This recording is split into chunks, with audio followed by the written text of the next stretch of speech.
so we wanted to have one set piece discussion at the outset, and I called it the state of the art because I wanted to talk about kind of where we got to. This is the third year we've done this event. The first year we did it, it was, I think, well, Steve, you were there. It was about 70 odd people in a small space downtown, and the curiosity and the enthusiasm continues to grow around VR and AR. Last night, some of us got to attend an event that Google hosted at its pop-up store on Fifth Avenue, and there was a giant line down the block, and they were, of course, taking pictures of the line. I don't know if that was engineered, but it's palpable, the hype, the enthusiasm. All of you have been working in VR and AR for some time, and I want to start just with a basic question, and I'll start with Rori. What have you tried lately that's left you awestruck again? Well, I think there isn't like necessarily one particular thing. I think there's been a range of things happening. I found over the summer, fall actually, with AR Kit and some of the apps that have come out with that. I mean, even things like Amazon and IKEA. Very simple, being able to see a visualization of furniture very quickly and easily every single time, and it works. And yeah, it works, which is the big issue, right? Because so that's, to me, is pretty utilitarian, and I feel like there's a huge market. Like if I talk to clients now, anyone in retail or anyone in the space of furniture design, like immediately you're like, you should be considering that. One other thing I saw just actually yesterday, which also kind of totally different spectrum, but made me feel like, that sort of inspirational feeling at some of the earlier VR experiences, was Coco VR. I don't know if you've tried that yet. I thought that was really well done, and it's free, in the sense that the detail, it's really well done on a creative narrative and storytelling perspective. So the quality is great. So those are two recent things that I can think of off the top of my mind. Steve Feiner, you've been developing augmented and virtual reality experiences for more than 2 decades now. Yeah, that's indeed true. What has left you excited again like you were the first time? Okay, I'll leave you 2 things, okay? The first is that we often talk about the importance of field of view, of wide field of view to VR. And one experience that I think really truly is awesome in many ways is Google Earth VR. Looking at what is essentially really the same content that I would look at on a screen, in which most of us are kind of maybe even a little bit bored by, but seeing that in wide field of view stereo, and having this sense of looking down at Manhattan, feeling like a little god in the air, looking down at my minions, right? That is just a truly, truly awesome experience. A second thing, which echoes a little bit what Rori mentioned, and that's that having worked in a field for so long in which the tracking technology just isn't really good enough in many ways, to experience over the past couple of years HoloLens, for example, and it's really quite awesome SLAM, and to now see in the form of ARKit and AR Core what we call monoslam, literally using just that single RGB camera, and getting pretty darn good tracking out of that, running on what I still think of as being the underpowered little phone, which of course is more powerful than many of the laptops that we've had not all that long ago. That really gives me a great excitement. And Ori, I'll put the question to you as an investor, as the leader of augmentedreality.org and AWE. What have you seen lately? You travel the world looking at AR and VR experiences. What's got you excited? Everything. I mean, look at this year. 2017 has been an awesome year for AR, right? I mean, we're seeing hundreds of millions of millennials experimenting with it every day, kind of in a silly way with face filters and Pokemon Go games. But it's still, they're being educated about what it means to interact with the real world. We're also seeing smart glasses being adopted in enterprises. So it's still not in the millions, but it's in the hundreds being deployed and showing real business value. We're seeing the giants, Apple, Google, Microsoft, just this week, Amazon, releasing tools, SDKs, for developing AR apps and are making it really simple in a way that is easily distributed across over 1 billion devices out there. So all of a sudden, everyone can enjoy it. And of course, you guys, I'm seeing thousands of new startups kind of jumping into the space, innovating on every layer of the stack, and investors pouring in billions into the space. So how can you not be excited about this? Chaki, what about you? You guys just did something really cool with Billy Corgan using the Microsoft capture facility in Seattle. What's made you excited?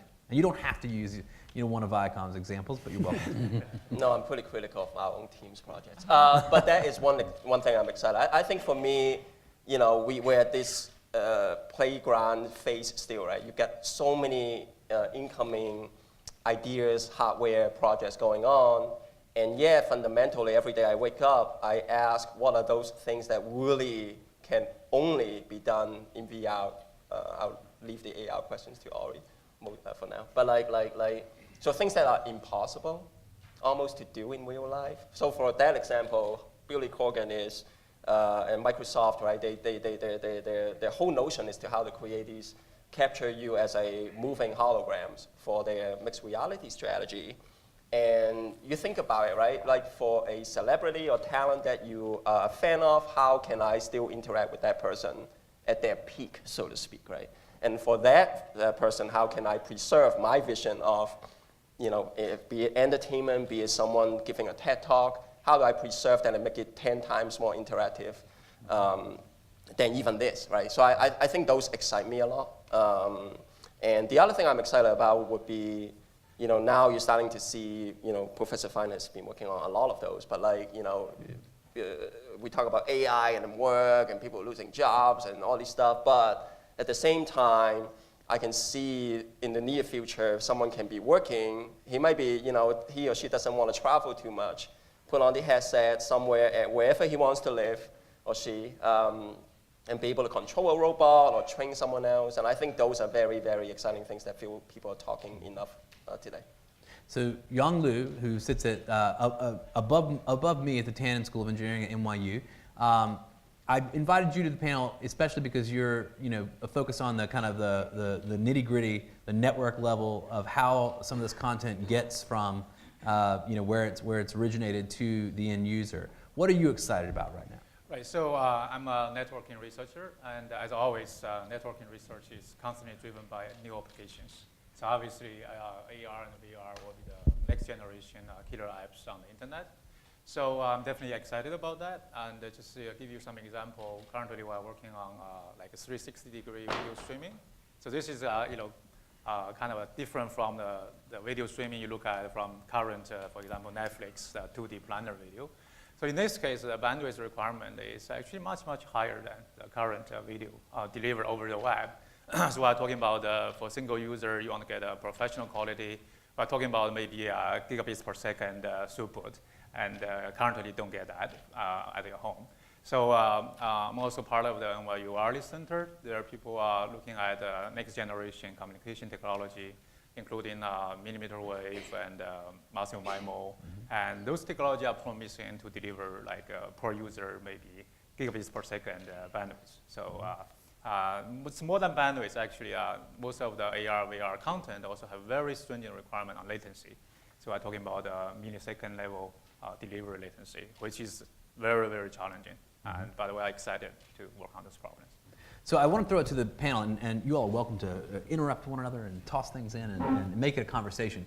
But what are the technology challenges at the moment that you're most interested in, the things that you think need to get solved so that the entrepreneurial ideas that are in this room can get realized?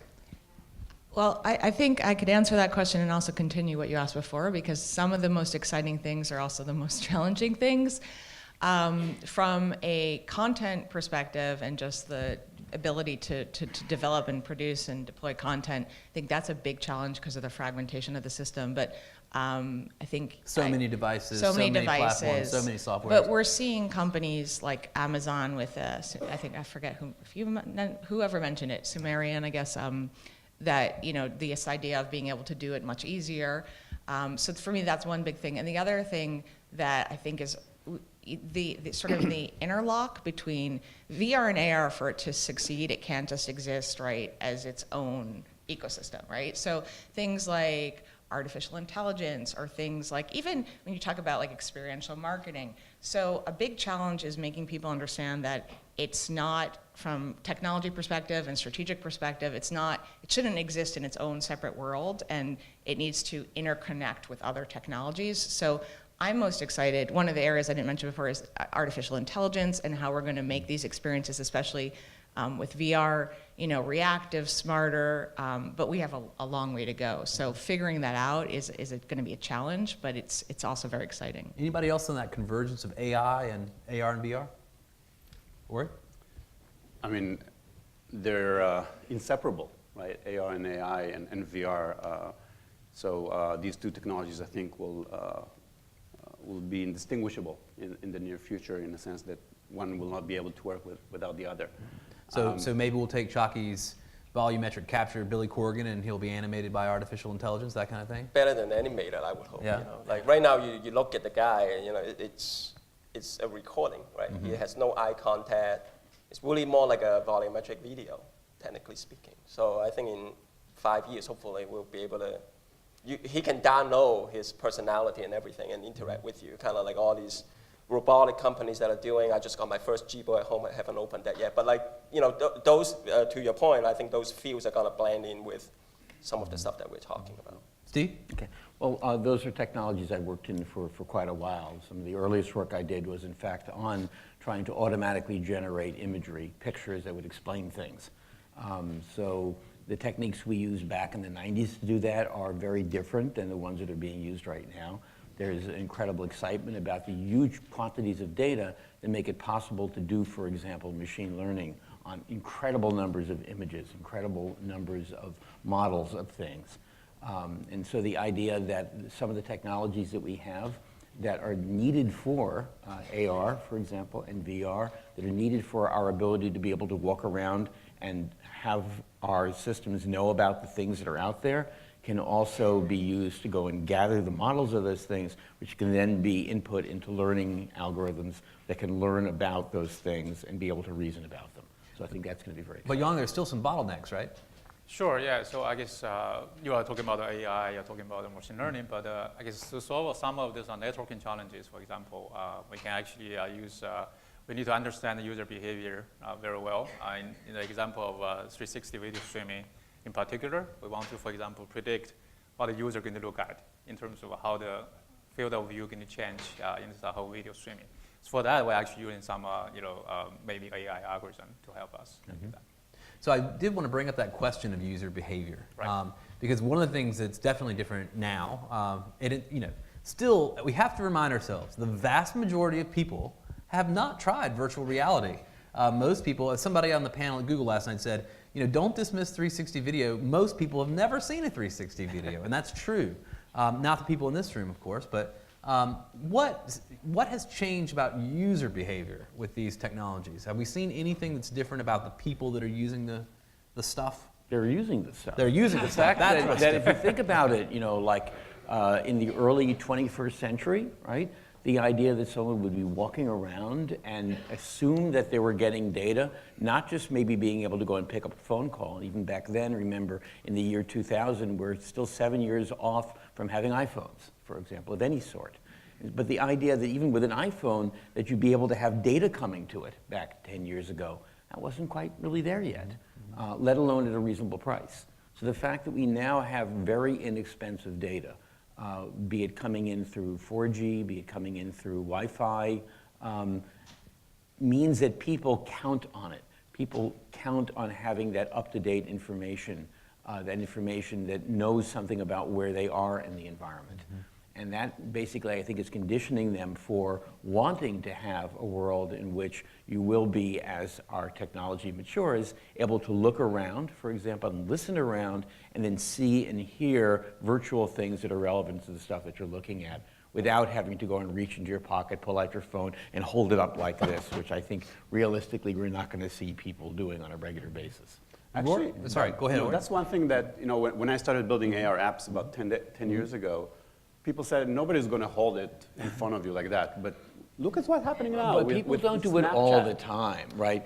Yeah, yes, you pull it out and you go and you do something, but you don't walk around like this, right? True, not for a long time. But my point is that behavior is changing. And when Pokemon Go certainly helped. And right? people started to realize, you know, it actually is interesting to look at the world through your camera. You can do different things, whether it's outside or even better when you look at yourself. So it's definitely changing behavior, and I think with all the apps now we're seeing built on ARKit and ARCore, developers are experimenting with different kind of user experiences, and some of them, you know, immediately are going to fall flat, but others are kind of intriguing, and you see those who are kind of popping up and becoming like a whole kind of new way to interact with the world around you. And so I think we're at the point where that's maybe one of the most exciting things is kind of defining that new interaction language. Stephen has been doing this for 2 decades, like he said, and now all of a sudden you have thousands of developers experimenting with that, and that's super exciting. That would makes it really exciting. It's one thing when you've got tens of, hundreds of, even thousands of researchers doing something, but you went, for example, with Pokemon Go from a month before, if you saw someone doing this, right, we would think maybe they're using an AR app, but most people would go, what the hell are they doing, right? You know, and Pokemon Go comes out, and it's not, what are you doing, it's what did you catch, right? You know, everyone recognized they probably were looking for Pokemon. I think that for mobile AR, I totally agree, because it's an extension of what people are somewhat comfortable with, and so I think it's working. I was thinking recently, and we talked about this a little bit before in the green room, about I 100% am excited that people are trying it, but there is this issue, right? Once you've tried VR, and then you're like, I've done it, okay, great. And you know, and I even, like, I feel sometimes, and I think the reason why that is, I was thinking, you know, people think of it still as a technology. Imagine if you went to the movie theater and you're like, I've gone to the movie theater, I've done it.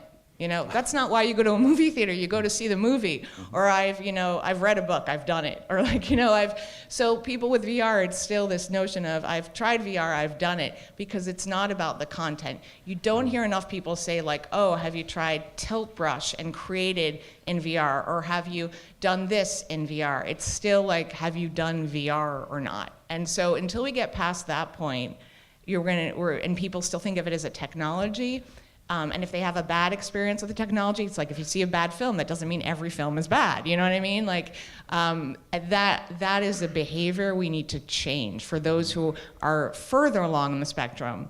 I think mobile AR, and on the headset too, you still have the same, like with the headsets. I put a HoloLens on, I'm like, oh, it's heavy, you know, do I want to put that back on again?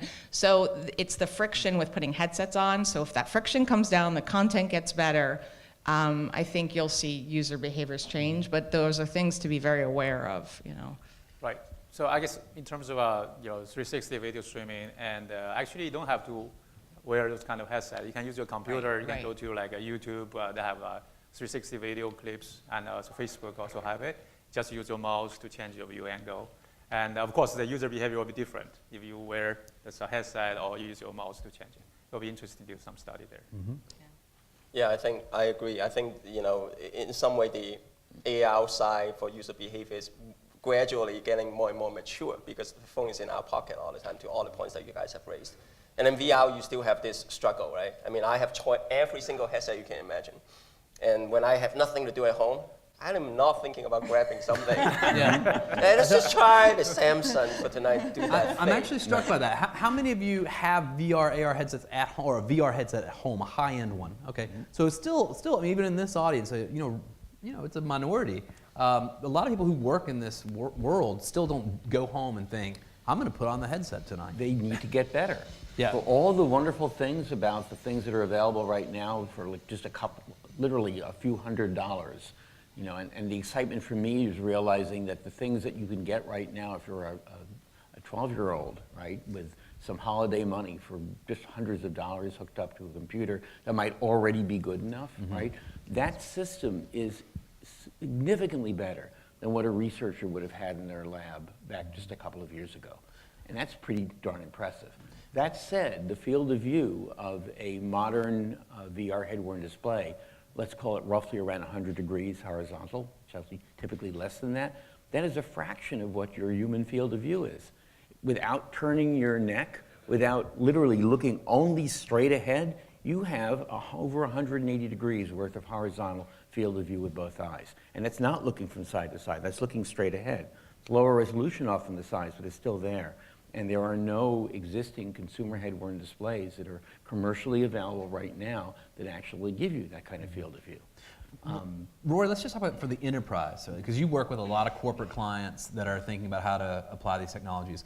What's different in big companies, or what do they think about it? I personally think a lot of that, it's going to move faster, and people are often, I think, going to try AR, VR for longer periods at work than they will necessarily. Yeah, I agree. I think that, like to your point, when you go home at night, you want to relax. Like, I don't know, I agree. But when you're talking about improving efficiencies, improving performance, if there's any way you could reduce costs, so you do see from whether it's training employees, so you don't need to have, you can train employees virtually, and we're seeing it reducing costs. You're seeing that building and manufacturing, like with clients like Boeing, who are at the other, being able to virtually simulate airplanes without constructing them. And the automotive space, VR is huge because you can create a digital twin of an automotive product and reconstruct it without having to rebuild. So configuration. So where there is a purpose, intention, and you're talking about saving lots and lots of money. So in many ways, we see on the consumer base, we worry like, oh, is this taking off? But all these smart glasses, ODG, HoloLens, Vuzix, all these guys are, they're making huge inroads, and a lot of the software companies like Upskill that are in terms of training. So I think that area, B2B kind of always, it's the sort of in the background, the consumer doesn't, we don't know so much, but that's definitely a big area for us. And in some ways, other prior media transitions, think about the PC. It was often you had the PC at work way before you ever had it at home, right? Yes, exactly. And Steve's actually got an aircraft engine in his lab at Columbia. Why do you have an aircraft engine? I have an aircraft engine because we work on and have it doesn't done turn this on. for it. We don't turn it on. We have been working for literally over a quarter of a century right now on trying to come up with ways of helping people perform skilled tasks using AR and VR. And the idea that instead of having to go and look in documentation that back when we first started would mostly have been done on paper, nowadays often gets done on laptops or tablets. So I'm looking at the doc, and then I'm looking at the place where I need to go and apply the stuff I've learned. I look back and it says turn this knob, and I have to figure out, oh, it's that knob over there. I'd much rather have someone look directly at the task itself and have the things that they need to push, turn, whatever, pull, replace, all be highlighted, right, with indications of how much to do whatever it is you need to do to them, in the order in which you need to go and do that. You can save a lot of time, and part of what my lab does is we come up with interaction techniques, we design them, we test them, we evaluate them, and we do studies in which we've been able to show that people can take literally half the time when they have AR to instruct them on how to perform a task than they would take if they were doing it with more classical media. Just in finding the thing you need to go and do something with, let alone with actually performing the task itself. So if AI doesn't reduce the labor on the planet, maybe AR will do it for us. Anybody else on the other side, thinking about the enterprise, thinking about at work? Yeah, I think those would be where you can make the leeway. All the problems we have talked about lead to the point of there's no network effects right now, right? Yeah. It's not like, oh, my friends have all the headsets, Chaki, so I gotta buy the headsets. I have not been able to achieve that. So I think that is one theme that I'm very passionate about for the near future is how do you now bring most of the content out there single user right now, right? Why do I want to spend 10 o'clock to 11 o'clock working with my team from around the country to solve something for 30 minutes rather than me flying to meet everybody at the same time? So I think those will be pretty exciting. And you don't have to think about 10,000 people at first.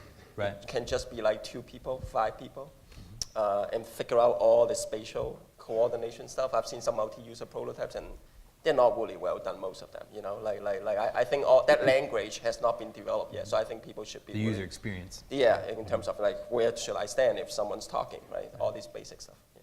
Ori, anything on the enterprise? That's where things are happening. Yeah. That's where most of the revenue for startups is happening, most of the investments. And it's because, like Rori said, I mean, it's delivering value that is very significant for businesses, and that's why every Fortune 1000 company is looking at it right now. There's a recent article from the CEO of PTC that basically is titled, "Why Every Organization Must Have an AR Strategy." And I think that's going to be the Michael FOMO Porter. aspect Yeah. of AR for 2018 especially, that everyone will have to look at it and figure out what they're going to do with it. So I'm going to ask my mic runners to get ready. We're going to do some Q&A from the audience here in a moment. But just for, so all of you, please think of your questions. Where are my two mics? There, one there. Okay, they'll get ready. But I want to ask one last question of the panel before we do go to that Q&A. We're almost at the end of the year. Does it feel like it's been a long year for some reason? We're almost to the end of the year. 2018 is coming.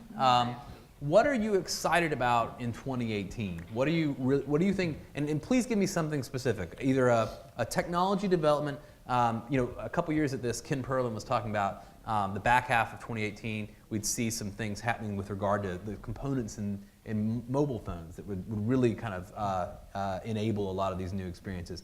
Give me some examples of some things you're excited about in 2018 that you think are really going to move things forward quickly. So one thing for me is eye tracking. Eye tracking, if it really comes down to it, the classical way of doing it involves one or two cameras looking at your eyes, some diodes to go and light them up. And there was a time, believe it or not, in which those little cameras were incredibly expensive, well over $1,000 a piece back in the 90s. And now, of course, they're incredibly inexpensive. So the idea of putting that stuff into a head-worn display is something that every company that makes head-worn displays or will be making head-worn displays is seriously thinking about. So I think we're going to see things coming out over the coming year that will have eye tracking in them. And that means not only for the user interface, being able to go and know where a person is looking, being able to know where a person is not looking. So if there's something important somewhere, we know they haven't seen it, we can make sure we remind them and show it to them somehow.